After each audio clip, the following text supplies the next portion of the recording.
ಕಾರವಾರ ತಾಲೂಕಿನ ಚಿತ್ತಾಕುಲ ಗ್ರಾಮ ಪಂಚಾಯಿತಿಯ ಅಧಿಕಾರಿಗಳು ಘನತ್ಯಾಜ್ಯವನ್ನ ಗ್ರಾಮದ ಮಧ್ಯೆ ಇರುವ ರಾಜಕಾಲುವೆಗೆ ಸುರಿಯುತ್ತಿದ್ದು ಅಕ್ಕಪಕ್ಕದ ಜನರಿಗೆ ತೊಂದರೆಯಾಗುತ್ತಿದೆ ಎಂದು ಸಾಮಾಜಿಕ ಕಾರ್ಯಕರ್ತ ಡಾಕ್ಟರ್ ಗಜೇಂದ್ರ ನಾಯ್ಕ್ ಕಿಡಿಕಾರಿದರು. ಅವರು ಕಾರವಾರದಲ್ಲಿ ನಡೆದ ಪತ್ರಿಕಾಗೋಷ್ಠಿಯಲ್ಲಿ ಮಾತನಾಡಿದರು. ಕಳೆದ 4 ವರ್ಷದಿಂದ ಗ್ರಾಮ ಪಂಚಾಯಿತಿಯ ತ್ಯಾಜ್ಯವನ್ನ ರಾಜಕಾಲುವೆಗೆ ವಿಲೇವಾರಿ ಮಾಡುತ್ತಿದ್ದಾರೆ. ಅದರ ಪಕ್ಕದಲ್ಲಿಯೇ ಆರೋಗ್ಯ ಕೇಂದ್ರ, ಶಾಲೆ, ಅಂಗನವಾಡಿ, ಮಾಂಸದ ಅಂಗಡಿ, ಮಾರುಕಟ್ಟೆ ಸೇರಿದಂತೆ ಬಹುಮಹಡಿ ಕಟ್ಟಡ ಇದೆ. ಈ ಬಗ್ಗೆ ತಾಲೂಕು ಹಾಗೂ ಜಿಲ್ಲಾ ಪಂಚಾಯಿತಿ ಮಾಜಿ ಹಾಗೂ ಹಾಲಿ ಶಾಸಕರು ಹಾಗೂ ಜಿಲ್ಲಾಡಳಿತಕ್ಕೆ ಮನವಿ ಮಾಡಿದ್ದೇವೆ. ಆದರೆ ಪ್ರಯೋಜನವಾಗಿಲ್ಲ. ಈ ಹಿಂದೆ ಕಸವನ್ನ ಬೇರೆಡೆಗೆ ಹಾಕುತ್ತೇವೆ ಎಂದು ಪಂಚಾಯಿತಿ ಅಧಿಕಾರಿಗಳು ತಿಳಿಸಿದ್ರು. ಆದರೆ ಕಸವನ್ನ ನೀರಿಗೆ ಹಾಕುತ್ತಿದ್ದಾರೆ. ಇದರಿಂದ ಜನರ ಆರೋಗ್ಯದಲ್ಲಿ ವ್ಯತಿರಿಕ್ತ ಪರಿಣಾಮ ಬೀರುತ್ತಿದೆ ಎಂದು ಹೇಳಿದರು.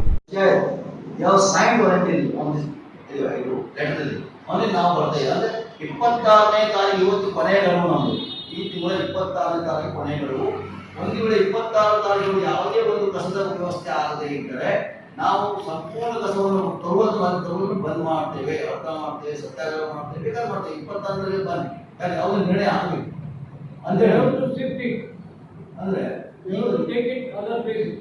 ನಾವು ಏನ್ ಹೇಳ್ತಾ ಇದ್ದಾರೆ ಜನ ಅಂದ್ರೆ ಈ ಒಂದು ಕಸವನ್ನು ನೀವು ಅಟ್ಲೀಸ್ಟ್ ಬೇರೆ ಕಡೆ ಶಿಫ್ಟ್ ಮಾಡ್ಯಾರ, ಬೇರೆ ಕಡೆ ನಿರ್ಮಾಣ ಮಾಡ್ಯಾರ. ನೀರಿಲ್ಲ ಮೊದಲು ನಮಗೆ ಅವರು ಪ್ರಾಮಿಸ್ ಮಾಡಿದ್ರಿ ಅಂತ ಹೇಳಿದ್ರೆ ಹಿಂದೆ 2 ವರ್ಷ ಹಿಂದೆ ಇಲ್ಲಿ ನಾವು ಕಸವನ್ನು ಸಂಗ್ರಹಣ ಮಾಡಿ ಕಾರವಾರ CM ಸೀಟ್ ಟ್ಯಾಕ್ ಮಾಡ್ತೇವೆ. ಇಲ್ಲಿ ಕಾರವಾರ ಶಿವಾಡದ ತಗೊಂಡು ಹೋಗ್ತಾರೆ, ನೀವು ಕಾಳಜಿ ಮಾಡಬೇಡಿ. ಅದು ಏನಾಗಿದೆ, ಎಲ್ಲ 32 ವಾರ್ಡ್ಗಳಿಂದ ಕಸವನ್ನು ತಂದು ಆ ನೀರಲ್ಲಿ ಅದು ಹೊಂಡದಲ್ಲಿ ಅದು ರಾಜಕಾಲುವೆ ಅದು ದನಕರುಗಳಿಗೆ ನೀರು ಆಗಿತ್ತು ಊರಿನಲ್ಲಿ. ಅಂತ ಒಂದು ಹೊಂಡವನ್ನು ಅವರು ಎಲ್ಲ ನಾಶ ಮಾಡಿಬಿಟ್ಟಿದ್ದಾರೆ. ಹೊಂಡ ಕೆಸರು ವಾಸನೆ ಎಲ್ಲ ದನಕರುಗಳು, ನಾಯಿಗಳು ಮತ್ತು ಹುಡುಗರ ಕೂಗು ನಾಡ್ತಾ ಇದೆ. ಅಲ್ಲಿ ಎಲ್ಲ ವೇಸ್ಟ್ ಮಟಲ್ ಲೈಕ್ ಇದು ಮಟನ್ ಉಳಿಬೋದು, ಚಿಕನ್ ಉಳಿಬೋದು, ಫಿಶ್ ಉಳಿಬೋದು, ಊರಿನೆಲ್ಲ ಕಸ ತಂದು ಆ ಸ್ಯಾಂಡಲ್ ಪೀಸ್ದಲ್ಲಿ ಹಾಕಿ ಅದು ಕೊಳಿತಾ ಇದೆ. ಅದರ ಬಗ್ಗೆ ಏನು ಹೆಚ್ಚಾಗಿ ನಮ್ಮ ಸಂಬಂಧಿಕರು ಯಾವುದೇ ಅಧಿಕಾರಿಗಳು ಎಚ್ಚರ ವಹಿಸ್ತಾ ಇಲ್ಲ. ಪಂಚಾಯತ್ ಅಂತೂ ನೋಡ್ತಾನೆ ಇಲ್ಲ. ಅದಕ್ಕೆ ಈ ಮಾಡೋದೇನು ಅಂತೇಳಿ ನಾವು ರಿಕ್ವೆಸ್ಟ್ ಮಾಡ್ತಾ ಇದ್ದೇವೆ ನಮ್ಮ ಮಾಧ್ಯಮಗಳಿಗೆ. ನೀವು ಒಂದು ಸ್ವಲ್ಪ ಮಟ್ಟಿಗೆ ನಮಗೆ ಸಪೋರ್ಟ್ ಮಾಡಬೇಕು. ಆ ಒಂದು ಅಲ್ಲಿ ಫೋಟೋಗ್ರಾಫಿ ಅಂತ 3 ವರ್ಷದಿಂದ ನಾವು ಕೊಡ್ತಾ ಇದ್ದೇವೆ. ಅದು ಯಾವುದೂ ಓದಲಿಕ್ಕೆ ಆಗಿಲ್ಲ. ನೋಡ್ರಿ, ಅಲ್ಲಿ ಬಾಗಿನ ಪಾಲ್ವಾಡಿ ಇದೆ, ಅಲ್ಲಿ ಬಾಗಿನ ಆರೋಗ್ಯಕ್ಕಿಲ್ಲ. ನಮ್ಮ ಆರೋಗ್ಯ ಕೇಂದ್ರ ಅಲ್ಲೇ ಇದೆ, ಅಲ್ಲಿ ನೋಡಿ ಫೋಟೋಗ್ರಾಫ್ ಮಾಡಿ ಏನಿಲ್ಲ. ಅದ್ರ ಬಗ್ಗೆ ಸ್ಕೂಲ್, ಹೈಸ್ಕೂಲ್, ಅದ್ರ ಬಗ್ಗೆ ಇಂಗ್ಲಿಷ್ ಮೀಡಿಯಂ ಸ್ಕೂಲು, ಅದ್ರ ಬಗ್ಗೆ ಮಾರ್ಕೆಟ್ ಎಲ್ಲ ಊರಿನ ಕಸ ತಂದು ಅಲ್ಲಿ ಡಂಪ್ ಮಾಡ್ತಾ ಇದ್ದಾರೆ. ಏನು ಹೇಳುದು, ಇದ್ದ ಕಸವನ್ನು ಅವ್ರು ಮಾಡ್ತಾರೆ, ಅಲ್ಲೇ ಸುಡ್ತಾ ಇದ್ದಾರೆ, ಬೆಂಕಿ ಹಾಕಿ ಸುಡ್ತಾರೆ, ಬಾಕಿ ಅದರಲ್ಲಿ ಡಂಪ್ ಮಾಡ್ತಾರೆ. ಈಗ ಮಾಡಿ ಒಟ್ಟು ಪರಿಸರ ಒಳಗು ನಾಡಾಗಿದೆ ಅಂತ ಹೇಳ್ಕೊಂಡು ಕಪ್ಪು ನೀರಾಗಿದೆ ಒಳಗು.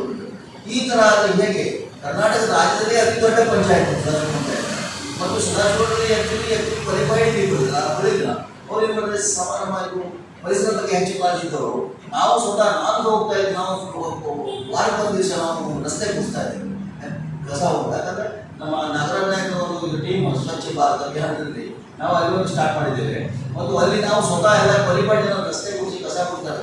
ಆದರೆ ಕುಡಿಸಿದ ಕಸವನ್ನು ಹಾಕುವುದಿಲ್ಲ.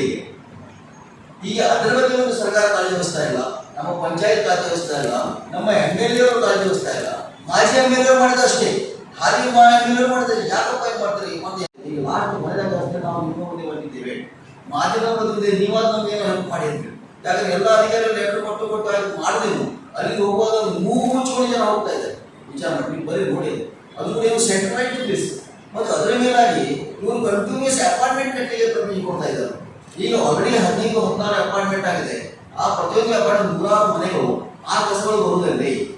ಅಟ್ಲೀಸ್ಟ್ ಪಂಚಾಯತ್ ಅದರ ಬಗ್ಗೆ ಜೀವನ ಮಾಡಬೇಕು. ಸುನಿಲ್ ಐಗಳ್, ಪುರುಷೋತ್ತಮ ರಾಣೆ, ಗೋವಿಂದ ರಾಣೆ, ಗುರು ಸಾವಂತ್ ಇದ್ರು. Canara plus news, Karwar.